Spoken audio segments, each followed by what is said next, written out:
TV programmes बनाते वक्त हमें व्यूअर्स के सिद्धांतों को समझना चाहिए। तुम खुद डायरेक्टर हो। इस तरह के प्रोग्राम्स बिल्कुल भी काम नहीं करते। जी जी सर, आप बिल्कुल चिंता मत कीजिए, मैं पर्सनली ये सब देखूंगी। जीलिंग, आजकल तुम्हारी हालत कुछ खास नहीं लग रही। कोई प्रॉब्लम है? नहीं, कोई बात नहीं। पर आप अचानक मुझसे ये सवाल क्यों पूछ रहे हैं? प्रॉब्लम नहीं है तो अच्छी बात है। बहुत चीजें हैं जो मैं कहूंगा नहीं। तुम्हारे हस्बैंड लिहेंग जी एक आदरणीय और काबिल इंसान हैं, और तुम खुद भी एक अच्छी लीडर हो। ये इंसान रोज रोज स्टेशन पर फूल भेजा करता है। ये स्टेशन की इमेज के लिए खराब है।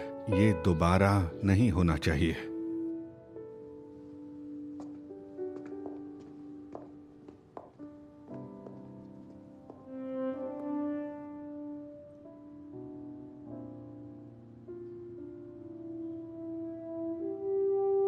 डोर प्लेट बदल गई थी और की ले ली गई थी, और वो इकलौता इंसान जो कि कमरे के बारे में जानता था वो कभी ऊपर गया ही नहीं।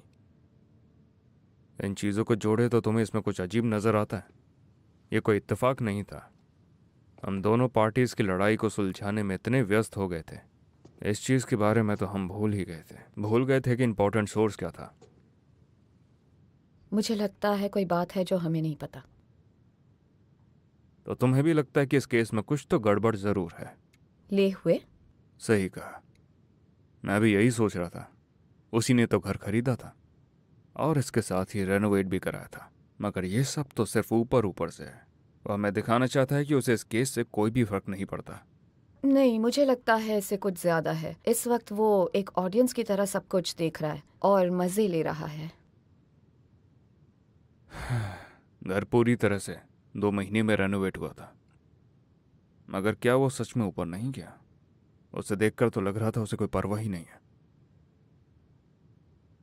लीहाओ के माँ बाप को बात करते सुना था कि उसे शादी की कोई परवाह ही नहीं है और ना ही जल्दी। तो फिर घर इतना जरूरी क्यों है? मुझे तो वो पूरी तरह से अजीब लगा।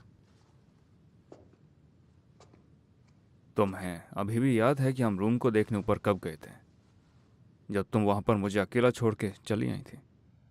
जब मैंने वहां पर थोड़ी नजर दौड़ाई तो पता चला कि नंबर प्लेट को तो कीलों से कसा गया था, मगर प्लेट के स्क्रू को देखकर पता चल रहा था कि वहां पहले भी कोई स्क्रू मौजूद थे। उस दिन जब चाबियां दी गई थी, ली हुई को उस चाबियों को रेनोवेशन टीम के पास लेके आना चाहिए था, मगर उस दिन तो वो फेई फेई को कम्युनिटी का एनवायरनमेंट दिखाने के लिए ले गया था। हाँ, पर वो तो वो कभी भी देख सकता है। फेफे का जाना क्यों जरूरी है? फेई फेई ने बताया था उस दिन ली हुई के पेरेंट्स और रेनोवेशन टीम मुझसे सवाल पूछ रही थी, मगर हो सकता है कि उस वक्त ली हुई ने मौका देख के चाबियां बदल दी हूं। पर लेहू चाबी क्यों बदलेगा?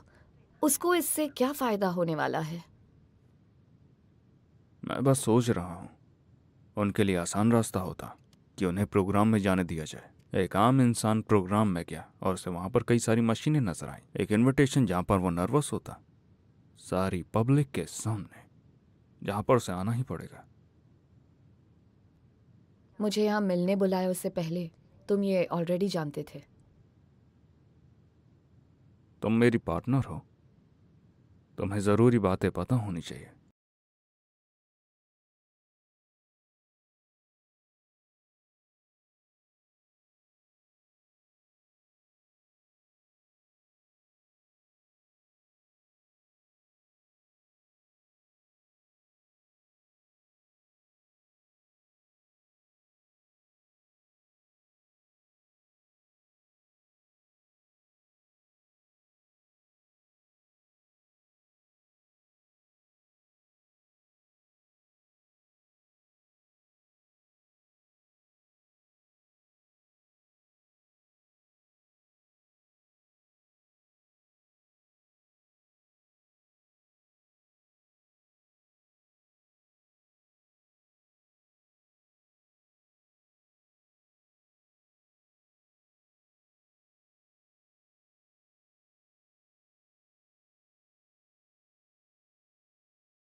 तुम्हारे पास सोने तक का वक्त नहीं है और फिर भी तुम मुझे पिकअप और ड्रॉप करते हो। मैंने कार इसलिए नहीं दी थी ताकि तुम मुझे पिकअप करो। मैं आपको कार लौटा रहा हूँ, साथ ही आपको घर भी छोड़ रहा हूँ। पहले तुम अपने घर जाओगे।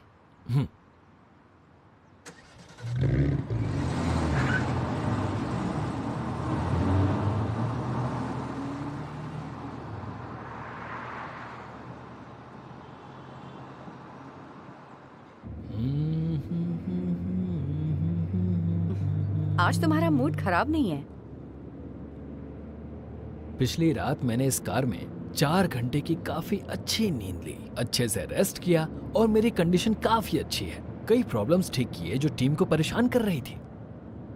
ये तो अच्छी बात है, कॉन्ग्रेचुलेशंस। लगता है आज रात तुम्हें बहुत अच्छी नींद आने वाली है। मुझे प्रोग्रेस मिली है, तो मैं सोऊंगा या सेलिब्रेट करूंगा? सोना अजीब नहीं हो जाएगा? तो क्या करना चाहते हो, पार्टी रखोगे? मैं तो नहीं अटेंड करने वाली। अब मेरे जैसे प्रोग्रामर्स तो किसी लड़की को जानते हैं नहीं, फिर पार्टी किसे दूंगा? वैसे आज मैं आपको खाने पर बुलाना चाहता हूँ।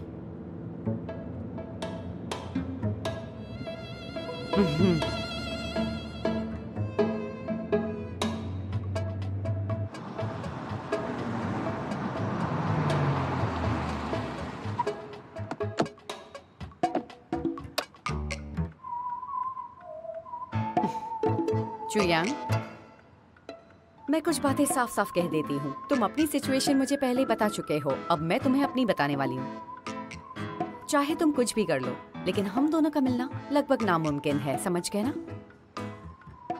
तो आपको मुझ में सच में कोई इंटरेस्ट नहीं है?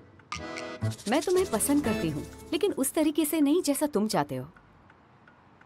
मेरी नजर में तुम यंग हो, हार्ड वर्किंग हो और बुरे इंसान नहीं।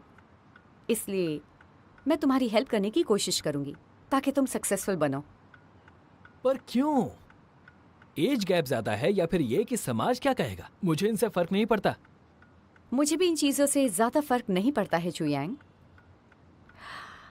पर तुम्हें साफ साफ कहती हूँ कि मैं कभी तुम्हारे प्यार में पागल नहीं बन सकती हूँ। ऐसा होने का कोई चांस नहीं है। इसलिए तुम भी ऐसी उम्मीद करना प्लीज छोड़ दो।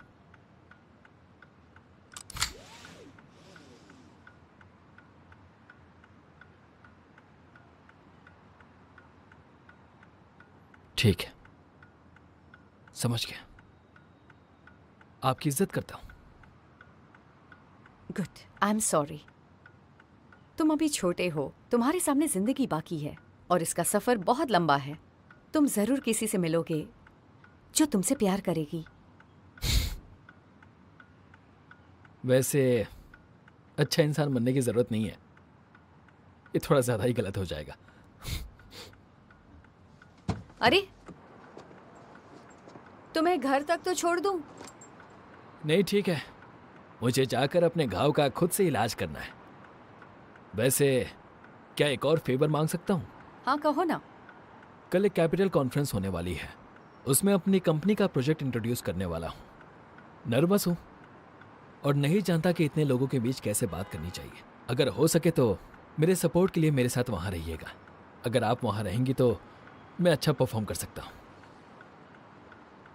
अगर ये तुम्हारे लिए इम्पोर्टेंट है तो मैं जरूर टाइम निकालूंगी। शुक्रिया।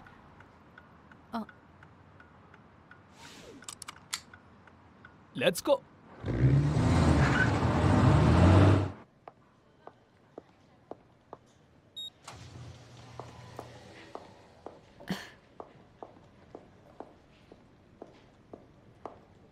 अरे वाह, तुम आ गई।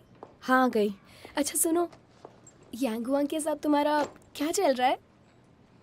क्या मतलब है तुम्हारा? क्या कहना चाहती हो? अरे रे रे, इस मामले में तो मैं एक्सपर्ट हूँ, ठीक है? वो जैसे तुम्हें देख रहा था ना, क्या बताऊँ। अच्छा, किस तरह? वो ऐसे देख रहा था जैसे वो तुम्हें बहुत पसंद करता हो। ज्यादा सोचना बंद करो। सब लोग घर जा चुके हैं। तुम यहाँ बैठकर क्या कर रही हो बताओ? लॉयर चैन ने ओवर टाइम करने कहा है। इतना सारा काम दे दिया। जब भी तुम यहाँ नहीं होती हो, सारा काम वो मुझसे करवाती हैं। मैं हेल्प कर देती हूँ। सच में? तुम घर नहीं जा रही हो? काम बताओ वरना मैं मना कर दूंगी। तुम सच में बेस्ट हो। ये सारा कंप्लीट करना है। थैंक यू सो मच, तुम बेस्ट हो।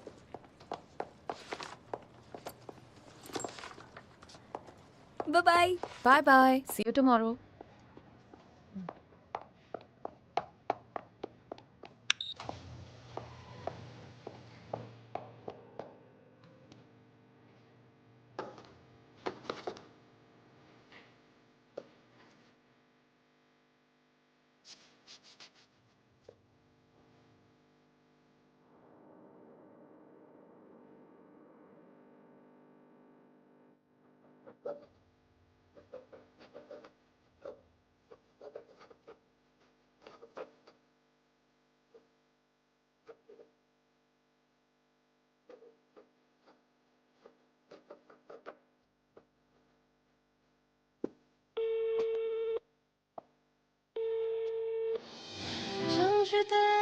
हाँ टिंटिंग, तैयार हो जाओ, कल रिकॉर्डिंग का।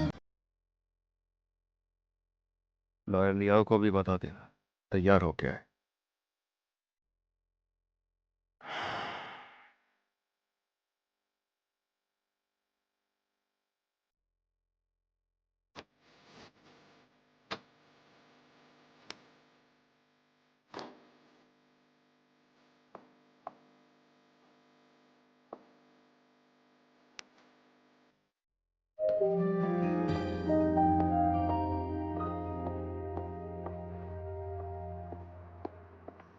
Bye bye. लिया वांग, तुम यहाँ क्या कर रहे हो? सच सच बताना मुझे, क्या तुमने मुझे धोखा दिया? देखो झूठ मत बोलना। दहाई, तुमने बहुत ज्यादा पी रखी है, वापस जाओ और आराम करो। जब ठीक लगेगा तब वापस मुझसे बात कर लेना, ठीक है? मैंने पी रखी है। तुम्हें मुझे पहले ही सब बता देना चाहिए था, क्योंकि अब मुझे सब समझ आ गया। सिर्फ माँ की तुम पे जान नहीं छिड़कता है, तुम्हारा स्कूल का फ्रेंड भी तुम्हें पसंद करता है। अरे दिल की फीलिंग्स पे कहाँ कंट्रोल होता है किसी का। लेकिन अगर तुम्हें मैं पसंद नहीं हूँ तो मुझे बता देना चाहिए था ना। इस तरह अचानक से क्यों मुंह फेर रही हो मुझसे? तुम कहना क्या चाहते हो? माके ने जो किया वो बिल्कुल अलग था। और तुम्हारी बात, तुम लीगल मैनेजमेंट में हो। जब माके की इलेक्ट्रोप्लेटिंग फैक्ट्री रीलोकेट हुई थी, उसे बहुत अच्छा कॉम्पेंसेशन मिला था। पैसे के मामले में बेईमानी उसी ने की थी, तब भी उसका क्या बिगड़ा? ठीक है, तुम एक लॉयर हो, तुमसे कौन जीत सकता है भला?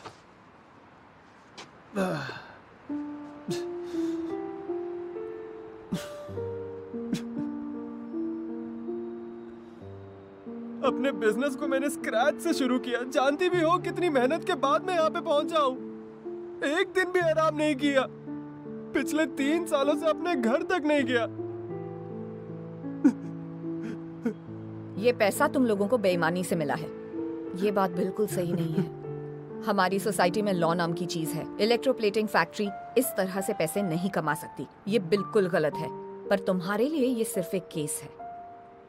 देखते हैं क्या होता है। देखते क्या होता है? सारा पैसा तो चला गया, अब देखने के लिए बचा ही क्या है?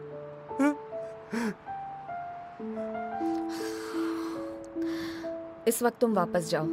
जब नॉर्मल हो जाओगे तब हम फिर से बात करेंगे।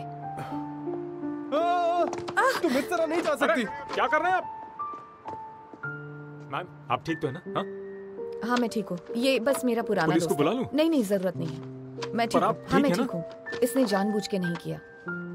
इसके बाद आइंदा अगर यहाँ पर पीकर आए तो पुलिस के हवाले कर दूंगा, समझे? I am so sorry sir, tension की कोई बात नहीं है। सॉरी, चलता हूँ।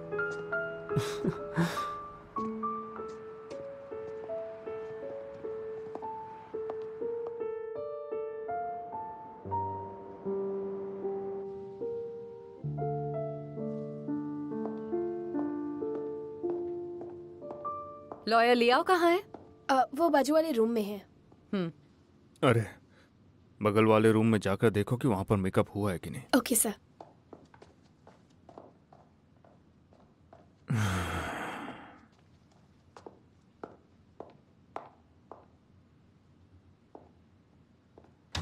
जेलिंग, माना कि तुम डायरेक्टर हो, इसका मतलब ये नहीं कि तुम मुझे यहाँ पर टॉर्चर करोगे। अब मुद्दे पर आओ और ये बताओ कि तुम इस वीक के प्रोग्राम पर क्या करने वाले हो और मुझे क्या करना होगा। क्या हुआ? डेप्यूटी चीफ जेंग ने काफी बातें सुनाई क्या? हम दोनों के बीच कोई भी बात छुपी नहीं रहती है ना। अगर मैं गलत नहीं हूं तो उन्होंने तुमसे बोला होगा कि फेई की जो जंग चल रही है वो सारी की सारी हमारी करामात है। हाँ, और इसे मैंने होने दिया। असल में जियांग जियाडोंग का केस चल रहा था। मेरे पास उस वक्त नहीं था, मगर तब तुमने नहीं बोला था, क्यों? क्या तुम अपना हाथ वहां उस प्लग में डालोगे क्या? बताओ। नहीं डालोगे ना?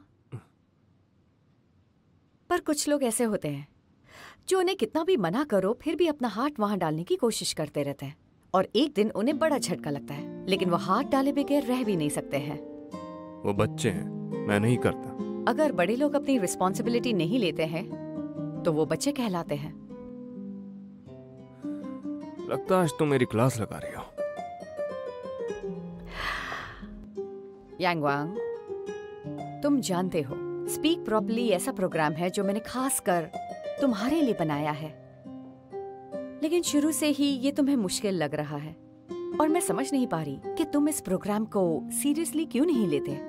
हाँ, कुछ दिनों में मैं कुछ चेंजेस देख रही हूँ, पर लगता है जैसे तुम्हें कुछ रोक रहा है। यांगवांग, जो लोग रियली मैच्योर होते हैं ना, वो अपने आसपास के लोगों के लिए भी रिस्पॉन्सिबल होते हैं। इतनी जिम्मेदारी तो उठानी पड़ेगी, और खुद के लिए सॉरी मत फील करो।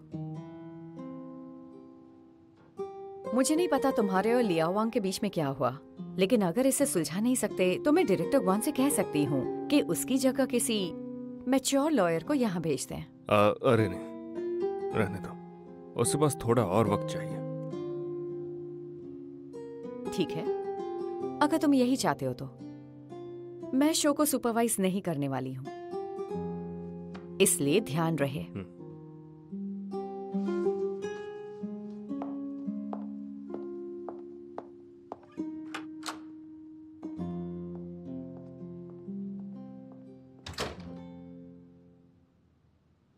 मैं अभी आती हूँ। ओके।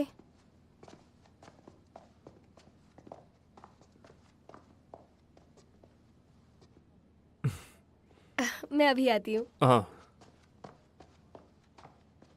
ये लिपस्टिक बहुत ज्यादा लाउड है ना?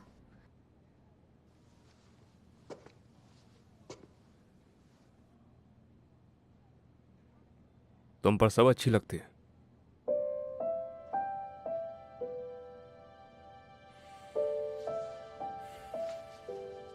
फर्क नहीं पड़ता कि मैंने तुमसे कल क्या बोला, फर्क नहीं पड़ता कि कल हमारे साथ क्या होगा, इसके बारे में ज्यादा नहीं सोचते। अभी तो हमें एक जंग जीतनी है।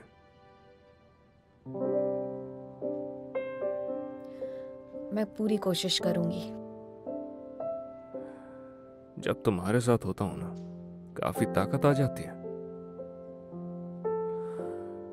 याद रखो कि हम दोनों बेस्ट पार्टनर हैं, इसमें तो कोई शक ही नहीं है।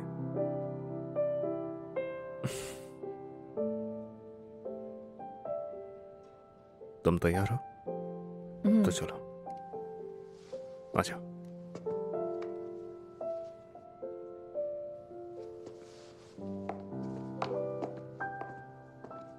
अरे धक्का देना बंद रुकिए। करो। हमें अरे अंदर जाने पीछे दीजिए। हटो प्लीज, रुक पीछे जाइए। हटो। हमें अंदर जाना है।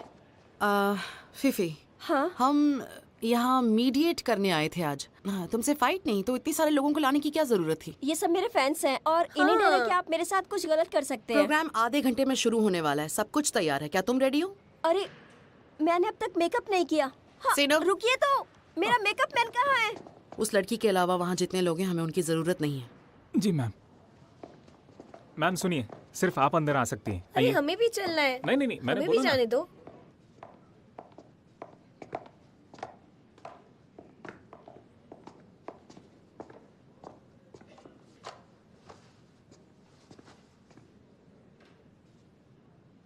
सब लोग देख हाँ, रहे पता हैं। है। क्या? बस एक्साइट मत हो ना, कुछ भी नहीं है, बस नॉर्मल है। तुम्हारे रिएक्शन स्ट्रांग है, ध्यान खींचने के लिए काफी है। ध्यान से आना, देख कर आ जाइए। यहाँ पर बैठिए। हाँ सब लोग ब्रेक लेंगे। हाँ हाँ।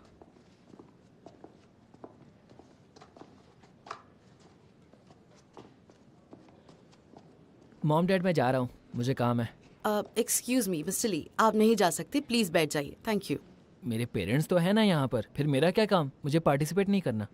हाँ वो सही कह रहा है, उसे काम पे जाना है, उसे जाने दो।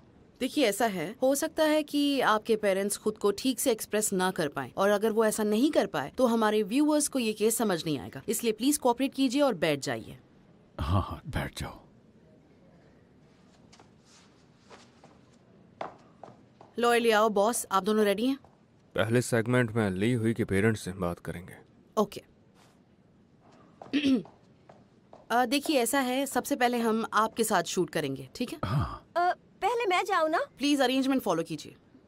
Everyone ready? हम थोड़ी देर में रिकॉर्डिंग शुरू करेंगे। मैं नर्वस हो रहा हूँ। तुम लोग रेडी हो ना? रेडी? चलो।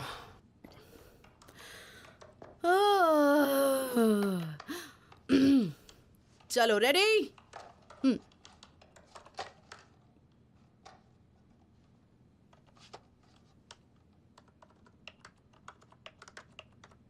सब लोग अपनी पोजीशन ले लो।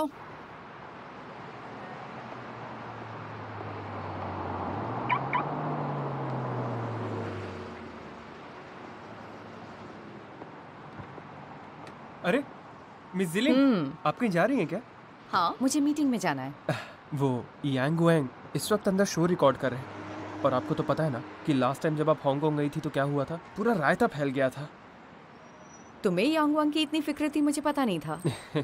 अरे कैसे नहीं होगी, वो स्कूल से मेरे सीनियर हैं, उनके काम को बहुत अच्छे से जज करता हूँ मैं। लेकिन मुझे लगता है कि उनके शो में गाइडेंस की थोड़ी प्रॉब्लम है, और अगर ऐसे ही चलता रहा तो चीज़ें और बिगड़ जाएंगी। क्या ये इतना सीरियस है? मुझे अभी बहुत काम करना है, तुम अपना काम करो। Bye bye, take care.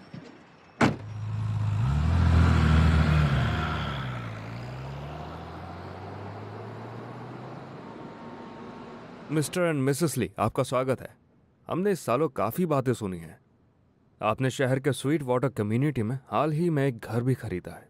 हाँ, जब हमने वो घर खरीदा उसे रेनोवेशन की जरूरत थी तो हमने वही किया। क्योंकि मेरे बेटे की शादी होने वाली है तो इसलिए हमने उसे जल्दी रेनोवेट करना तो था। बताइए आप किस तरह की प्रॉब्लम से जूझ रहे थे? देखिए, जब हमने घर खरीदा और रीमॉडल किया उसके बाद से ही हमारे जो पड़ोसी हैं मिस्टर लू, पता नहीं उन्हें क्या तकलीफ हो गई है और हमें तो कुछ बताते भी नहीं है। हमें सिर्फ ये कहते हैं कि हमें कोई कॉम्पेंसेशन देना है। अब कॉम्पेंसेशन किस बात का होना चाहिए ये तो हमें पता हो। ये सही नहीं है मेरे हिसाब से। रीमॉडलिंग टीम गलत घर में जाकर ये सब काम करके आ गई। मैंने ये भी सुना है कि इसकी वजह से सिचुएशन काफ़ी ज़्यादा सीरियस हो गई थी और इसी वजह से आपके बेटे की शादी भी लेट हो गई। तो ये तो उस कंपनी की गलती हुई ना, जिसकी वजह से हमारा बेटा और हम भुगत रहे हैं, और वो तो कॉम्पेंसेशन की बात भी नहीं करते हमसे। अगर मैं गलत नहीं हूँ तो आपने ये घर अपने बेटे की शादी के लिए ही लिया था ना? हाँ, चुप करो, मुझे बोलने दो। हमने ये घर बहुत सोच समझ के लिया है और रीमॉडलिंग की तो जरूरत थी ही ना। और कल को इसके बच्चे होंगे, हमारे पोते पोती, उनके लिए भी ये बहुत सही जगह है क्योंकि वो स्कूल भी आसपास ही होगा ताकि उन्हें कोई तकलीफ ना हो। और जब मैं अपने पोते के साथ उंगली पकड़ के उसे ले जाऊंगा स्कूल तो वो भी तो सड़क के पास ही होगा ना, और बाकी जगहें बस 2 कदम पर। आप दोनों ने इसे काफ़ी ज़्यादा मुश्किल बना दिया था। आपने ना सिर्फ अपने बेटे के लिए प्लान किए थे बल्कि ग्रैंडसन के लिए भी कर रखे थे। हाँ हाँ बिल्कुल। देखिए, मैंने अपने बच्चे को बहुत अच्छे संस्कार दिए हैं। पैदा होने से लेकर अब तक सारे फैसले उसके मेरी इजाजत के बगैर तो बिल्कुल भी नहीं हुए। और मैं अपने बच्चे को बहुत अच्छी तरह जानता हूँ। वो बहुत ही बढ़िया इंसान है। और एक बात बताऊं, उसकी परवरिश में हमारा यानी कि मेरा बहुत बड़ा योगदान है। मिस्टर ली, आपने कहा कि आपने ली हुई की पूरी लाइफ प्लान की है। हाँ। तो मिसेस ली का क्या? ये घर का ध्यान रखती है और मैं इन सब चीजों का बहुत अच्छी तरीके से और बिना कोई गलती किए। अरे आप दोनों तो एक दूसरे के लिए बने, काफी समझदार भी हैं। हाँ हाँ, नहीं नहीं, अरे रे रे, हाँ, अपने इस बेटे के मामले लिए में तो मैं इतना सब कुछ expert करना हूँ, ही ठीक पड़ता है ना। वो जैसे तुम्हें देख रहा था ना, पता नहीं। क्या बताऊं। ठीक है, तो चलिए लीव ही के पेरेंट्स को वापस से नीचे बैठा देते हैं और उसके बाद चलिए स्वागत करते हैं हमारी अगली पार्टी का। आप आराम से बैठिए। जी शुक्रिया।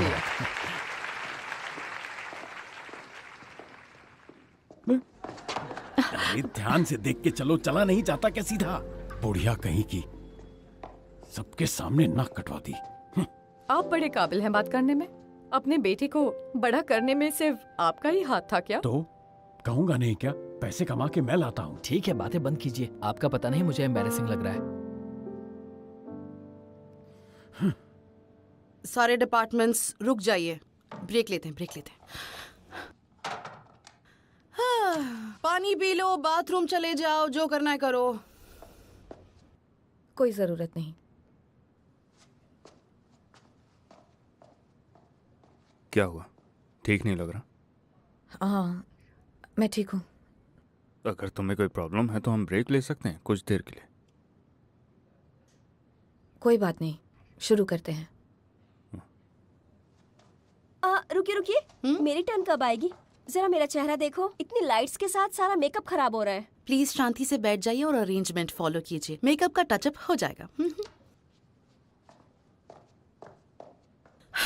इस फीफी को हैंडल करना कुछ ज्यादा ही मुश्किल हो रहा है। सुबह ये कुछ अपने फैंस ले आई, मैंने उन्हें रोका।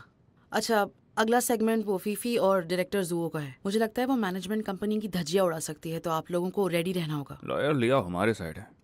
अब किसी की मजाल है जो इनके सामने कुछ बोल दे, कोर्ट में दे मारेंगे। ठीक है।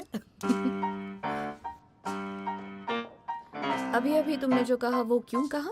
ओह अच्छा, वो तो इज्जत दे रहा था। मेरी तारीफ कर रहे हो या बुराई?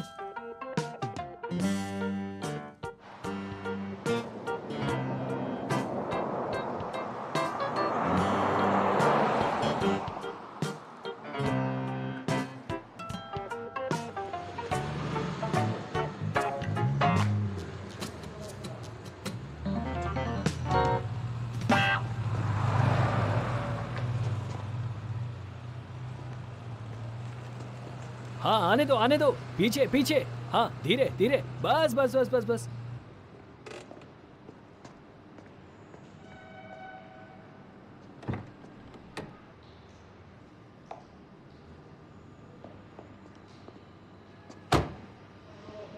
तुम यहाँ मीटिंग के लिए आए हो या मुझे पार्किंग सिखाने के लिए?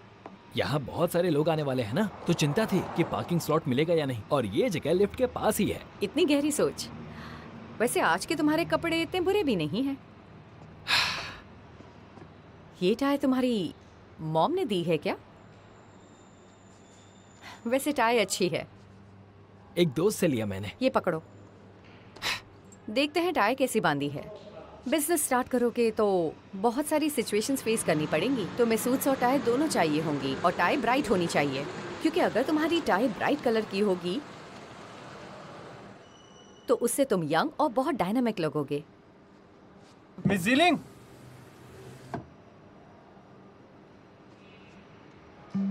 अगर मैं टाई बांधने में हेल्प कर रही हूँ तो सीधा मेरी ओर देखो, यहाँ वहाँ नहीं तो टाई टेढ़ी बंधेगी।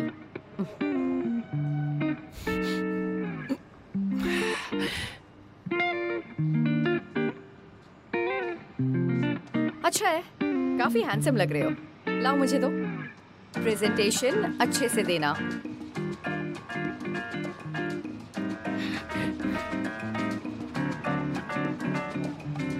सर मीटिंग में जाना है क्या? हाँ, क्यों नहीं जाएंगे? ठीक।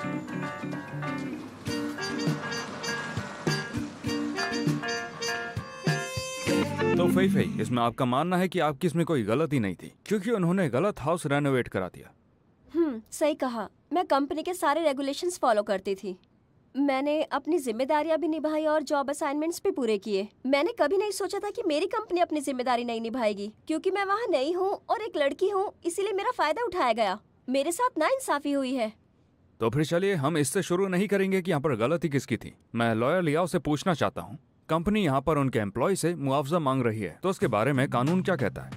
हाँ, ऐसा लॉ डेफिनेटली है। हमारे देश के सिविल लॉ और जनरल रूल नंबर 106 के मुताबिक सिविलियंस और लीगल एंटिटीज अगर किसी को भी हानि पहुंचाते हैं, चाहे प्रॉपर्टी या शरीर को, तो उन्हें सजा मिलती है। और इस केस में अगर फेफे की गलती थी तो फिर कंपनी को जो डैमेजेस सफर करने पड़ेंगे उसके लिए वो फेफे से कॉम्पेंसेशन मांग सकते हैं। लेकिन उन्हें ये प्रूव करना होगा कि जो गलती हुई है वो उनके एम्प्लॉय की वजह से है। ये पूरा काम फेफे की रिस्पॉन्सिबिलिटी थी। अगर गलती उसकी नहीं है तो आखिर है किसकी? हमारी जांच पड़ताल के हिसाब से ये कहना कि ये सारा का सारा काम फेफे ही नहीं करवाया था, ये सच हो ही नहीं सकता, क्योंकि फेफे का उस दिन पहला दिन था और इसे तो बस ये पता था कि चाबियां ली हुई को देनी है। हाँ, पर उसे 2 बार चेक करना चाहिए था कि वो कौन सी चाबी दे रही है। आपकी कंपनी में ऐसा कोई रूल है? फेफे जो काम करती है, अगर उस काम में डबल चेक करने की जरूरत ही नहीं है तो उसका मतलब फेफे ने कुछ नहीं किया, इसमें उसकी कोई गलती नहीं है। और जिसकी वजह से हमारे सामने जो सिचुएशन आती है, जिसका सबसे बड़ा कॉज हमें यहाँ पर नजर आता है, वो है नंबर प्लेट। डायरेक्टर जो नंबर प्लेट किसी और घर के दरवाजे पर टंगी हुई थी। हाँ, ये पार्ट तो फेफे की गलती नहीं है। वही बात है ना, तो आपने उस इंसान को क्यों नहीं ढूंढा जिसने डोर प्लेट लगाया था? मेरे ऊपर इल्जाम लगाना आपके लिए बहुत आसान था। और यहाँ पर कंपनी ने उस आदमी को ढूंढने की कोशिश ही नहीं की जो कि इसका जिम्मेदार था। इसके बजाय फेफे पे इल्जाम लगा दिया, जो कि एक सही फैसला नहीं था। क्योंकि खासकर जब ये सिचुएशन आपके सामने आई तो आपको तो सच को छिपाना था और जिम्मेदारियों से भागना था। साथ ही ऑनलाइन वॉर भी तो शुरू करनी थी। फेफे पर कोई चारा नहीं था, कोई भी होता तो यही करता। मैं पहले ही कह चुका हूँ कि वो पोस्ट हमने नहीं किया था। डायरेक्टर जाओ, आजकल टेक्नोलॉजी इतनी एडवांस हो गई है कि हमारे लिए ये पता लगाना मुश्किल नहीं है कि पोस्ट कहाँ से भेजी गई थी। डायरेक्टर जो, मैं समझ सकता हूँ जो कि आपने किया, क्योंकि सिचुएशन ही कुछ ऐसी थी। आपको तो अपना बेस्ट करना था ताकि खर्चा कम हो और कंपनी की इमेज को बचाया जा सके। मगर मुझे कहना पड़ेगा, जो आपने किया उसका उल्टा असर हुआ। अगर आपको पहले ही पता होता कि सिचुएशन इस हद तक आ सकती है तो आप ये कभी भी शुरू नहीं करते, है ना? मगर मैं कहना चाहूंगा, आपके पास अभी भी वक्त है। आज जैसा मौका आपको फिर नहीं मिलेगा, क्योंकि आपके सामने सारी ऑडियंस मौजूद है। आप अभी भी सही फैसला लेके कंपनी की इमेज को सुधार सकते हैं। ऑडियंस को बताइए कि आपकी अप्रोच क्या है। बताइए अगर अगली बार ऐसा कुछ होता है तो आप उसकी पूरी जिम्मेदारी उठाएंगे और लोगों पर गलत इल्जाम नहीं लगाएंगे। क्या लगता है किसकी गलती है? अरे ये तो मैनेजमेंट की मुझे तो गलती सही है लगा। ना? इसमें ये बिल्कुल उस सही लड़की कह की रहे हैं। कोई गलती नहीं। ऐसा ही होना चाहिए। हाँ, नहीं वही तो कह रहे हैं। हाँ हाँ, ये देखो, अब होगा असली इंसाफ। अब हमें कॉम्पेंसेशन भी मिलेगा, देखना। ठीक है, हमारा हेंगदा मैनेजमेंट इनके नुकसान की जिम्मेदारी लेता है, मगर कॉम्पेंसेशन तय की गई लिमिट में ही होगा। उम्मीद है ये सबको मंजूर होगा। हाँ। हो गया। फेफे, हमें बताइए कि क्या आप इसी तरह के रिजल्ट की इच्छा कर रही थी? पहले तो मैं उस कंपनी में अपना जॉब वापस चाहती हूँ, लेकिन मैं उस डिपार्टमेंट में वापस नहीं जाऊंगी और मुझे मार्केटिंग भी नहीं पसंद है। मैं ऑफिस वर्क हेडक्वार्टर्स में करना चाहती हूँ। और दूसरी बात, इन सब की वजह से मेरे ऊपर सोशल मीडिया पर बहुत अटैक्स हुए हैं। मेरे आत्मसम्मान पर बहुत ठेस पहुँची है। तो मैं चाहती हूँ कि कंपनी मुझे कुछ कॉम्पेंसेशन दे। क्या और कुछ भी बचा है? नहीं, बिल्कुल नहीं। प्रेसिडेंट जू मुझसे माफी मांगे, और सिर्फ बोलकर नहीं, लेटर ऑफ अपॉलजी में लिखकर, और उसे वो इंटरनेट पर भी पोस्ट करे।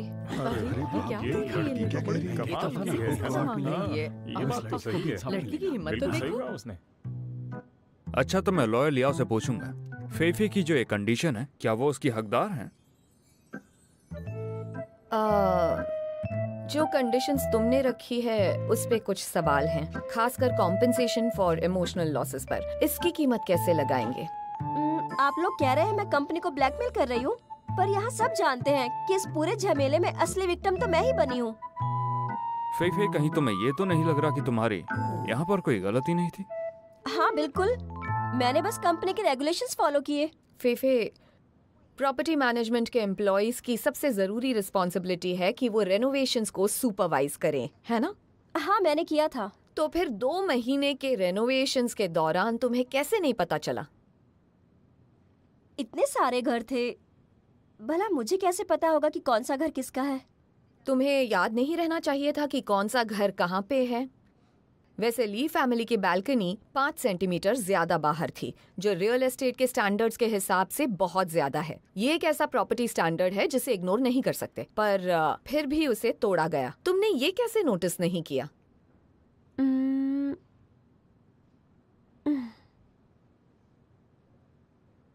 ली ह्यू ने हमें उस दिन के बारे में कुछ बातें बताई हैं। उसने कहा कि तुमने उसे वहाँ की फैसिलिटीज का एक टूर दिया, लेकिन उसे टूर देते वक्त तुम्हारा ध्यान पूरा वक्त अपने फोन पे था। तुम्हें रेनोवेशन टीम के साथ जाकर घर देखना चाहिए था, पर तुमने ऐसा नहीं किया था। तो क्या ऐसा हो सकता है कि तुम ली फैमिली को जगह दिखाने ले गई, लेकिन वाईफाई या इंटरनेट नहीं था, इसीलिए तुम ऊपर नहीं गई? अरे सुनिए, इस बारे में हमारी कंपनी के नियम साफ हैं। काम के वक्त एम्प्लॉयज मोबाइल को नहीं देखते रह सकते, टीवी और गेम्स भी नहीं चलेंगे। फे, अगर तुमने अपने काम पर थोड़ा ध्यान दिया होता तो तुम्हें गलती नजर आती। इसके बारे में थोड़ा सोचना। हो सकता है कि अगली बार बचाने के लिए हम लोग बीच में ना हो। इस बात को भूल मत जाना। तुमने ऑनलाइन एक बार अपनी पोस्ट में कहा था कि तुम अपने काम को लेकर बहुत ज्यादा सीरियस हो और तुम्हारे साथ गलत हुआ है, तो तुम्हारे फैंस को ऐसा लगता है कि तुम बहुत ही जिम्मेदार लड़की हो और इसीलिए उन्होंने तुम्हें बहुत ज्यादा सपोर्ट भी दिया है और मदद भी की। लेकिन सच तो ये है कि तुम जिम्मेदारी का मतलब समझती ही नहीं हो। तुम्हें ऐसा लगता है कि रियल एस्टेट कंपनी ने कुछ रूल्स बना दिए हैं और वो तुम्हें फॉलो करने की जरूरत नहीं। तो तुम्हें लगता है कि तुम सच में जिम्मेदार इंसान हो? मुझे लगता है कि फे को अपनी गलती का अच्छे से एहसास हो चुका है और इसके साथ ही प्रेसिडेंट जो को भी एहसास हो गया कि उनकी आखिर गलती क्या थी। मुझे पूरा यकीन है कि ऑडियंस में बैठे हमारे दोस्तों को लग रहा होगा कि शायद हमारा केस सॉल्व हो चुका है। फिलहाल के लिए हमारी ये दोनों पार्टी वापस अपनी सीट पे जाएंगे और मैं चाहूंगा कि मिस्टर ली हुई अपने पेरेंट्स के साथ आए। ठीक है, यहाँ रुकते हैं। सब डिपार्टमेंट्स रुक जाए। हम अभी प्रेसिडेंट जो और फीफी को ऑफ स्टेज लेंगे। सीनियर सब रेडी रखना।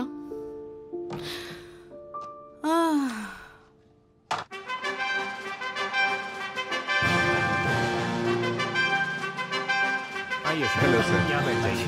जी। हेलो हेलो, कैसे हैं आपसे मिलकर खुशी हुई।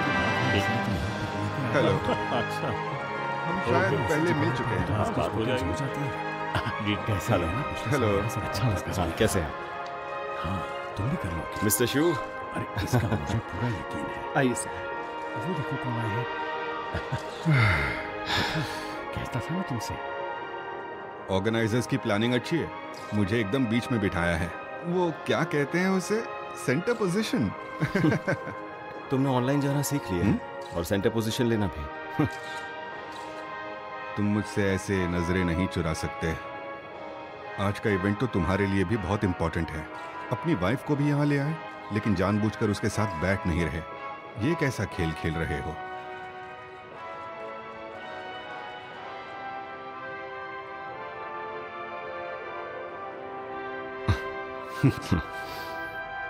तुम्हें तुम्हारे बॉसेस ने यहाँ बुलाया होगा और ये बात तो सबको पता ही है कि जीहेंग प्रॉपर्टीज आजकल मुश्किल में है, इसलिए तुम्हें भी इस इवेंट पर आना पड़ा। ये बात तुम्हारे लिए अच्छी नहीं है। तुम्हारा इस इवेंट में आना मुझे नहीं लगता कोई मायने रखता है। शायद लगा लो, यहाँ जो भी कुछ चलेगा तुम्हें कुछ समझ नहीं आने वाला। और एक बात, तुम्हारी खुशी के नाटक की वजह जानता हूँ, सब रिकॉर्ड हो रहा है ना? सुनो लीहेंग जी, तुम्हें देखते ही मुझ में एक चिढ़ सी मच जाती है। तुम्हें इस हालत में देखकर मुझे काफी खुशी हो रही है। तुझे एक सलाह देना चाहता हूँ। अगली बार जब ऐसे मीटिंग में आए ना, तो सॉक्स पहनना। अच्छा, साउथ वेस्ट कमर्शियल एवेन्यू के बारे में क्या ख्याल है? उसे बेचना है तो बेच दो ना। तुम उसे वैसे भी ज्यादा देर तक पकड़ के नहीं रख सकते। ये शुरू हो रहा है। आप सोच रहे होंगे कि मुझे यहाँ पर क्यों बुलाया। मिस्टर लेई हुई, नर्वस होने की जरूरत नहीं है, क्योंकि आखिरकार जो घर आपने खरीदा था वही तो इन सब का कॉस्ट था। तो मैं आपसे पूछना चाहूँगा कि आप कुछ बोलना चाहेंगे? आपको ऐसा नहीं कहना चाहिए। मेरे लिए क्यों ख़त्म हो गया? ये लोग अभी भी उसी घर में रहते हैं। बेटा, तुम ये सब क्या कह रहे हो? ये सब देख रहे हैं, सोच समझ के बोला करो। समझ नहीं आता कैसे बताऊं। मिस्टर ली हुई, आपके माँ बाप ने जो आपको ये घर दिया है, कि आप उसे वाकई में आप एक्सेप्ट करना चाहते हैं?